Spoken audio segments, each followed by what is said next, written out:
Olá, amigos ligados no Facebook da Tribuna de Minas e no tribunademinas.com.br. Uma edição diferente do Mesa Quadrada, num cenário também diferente. Estamos em Teresópolis, na Granja Comari, cobrindo o dia a dia da seleção brasileira que se prepara para a Copa da Rússia.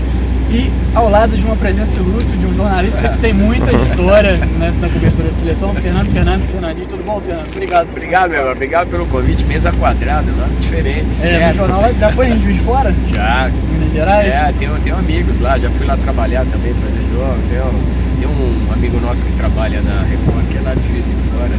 Nós fazemos sempre com ele, né? Nós fazemos a cobertura muito do Tupi. O Tupi, preto e branco, uniforme, legal. O Carijó lá, tá na terceira divisão nacional. Zé Bagunça, que eu conheço lá, lá que é torcedor fanático do Tupi, seu Zé Bagunça, lá que é pai do Mineirinho lá da Record, é amigo nosso. Legal. E nós, Juiz de Fora, tem uma proximidade muito grande com o Rio de Janeiro, né? Apesar de ser uma cidade mineira. Até no teu sotaque, dá pra ver. Mas, Fernando, falando um pouquinho da sua carreira, por favor, Fernando, quantos Copas do Mundo você já cobriu? Cara, a primeira que eu cobri foi em 90, mas não foi em loco, né? Eu ia viajar 10, 15 dias antes, veio o plano Collor lá, um pouco antes, que tem que cortar a equipe, eu tava molequinho, fui um dos primeiros a dançar.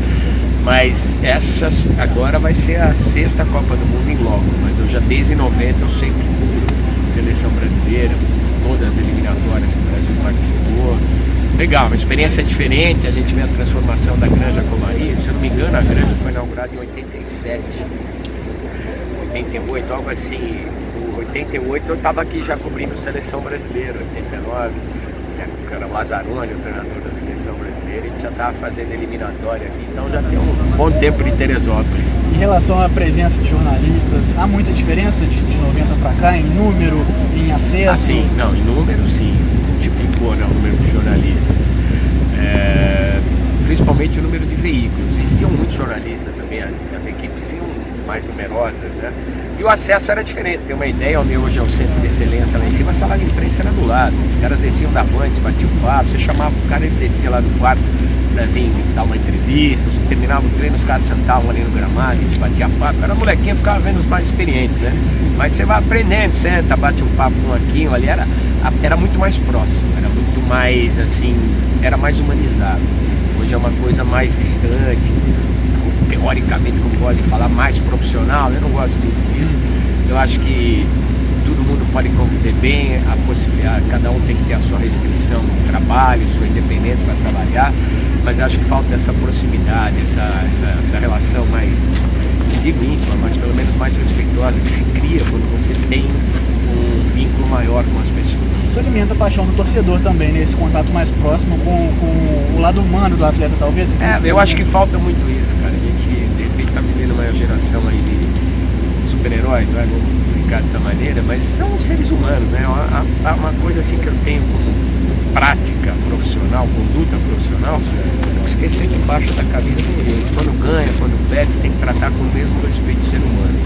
E acho que talvez isso a gente perdeu um pouco nessa relação com a torcida, com a imprensa, com os próprios jogadores. A gente tinha um modelo muito liberal antes, e agora a gente está tendo um modelo extremamente fechado, né? Não só na seleção brasileira, mas no futebol brasileiro de uma maneira geral. Acho que a gente tem que encontrar um equilíbrio. Se você for ver as grandes seleções, as seleções de ponta que tem no mundo, a seleção brasileira é uma das mais abertas. Você não entra aqui, todo dia a gente entra com alguma ou outra restrição, sempre tem a palavra de alguém. Então a gente tem uma situação muito confortável, apesar da mudança que houve aqui na seleção brasileira, perto do que acontece no mundo, que é um paraíso para trabalhar. Diante desse seu relato, a cada cobertura ela tem uma especificidade que deixa ela especial em certos pontos, ou já estando mais calejado, já sabendo como funciona toda a estrutura de cobertura, você já espera mais ou menos todos os processos, todo o procedimento? Não, o processo ele se assemelha, ele se repete, mas o problema é que a seleção brasileira é um barril de pólvora, cara. Quando você menos espera, acontece alguma coisa, tem sempre uma notícia, sempre uma situação. Você não pode se acomodar, você tem que estar sempre ligado, como jornalismo de uma maneira geral. Mas como a gente tinha aquela rotina, vai pra lá, hoje não abriu, cada hora tem uma novidade, você tem que ficar muito esperto, que é uma coisa muito séria.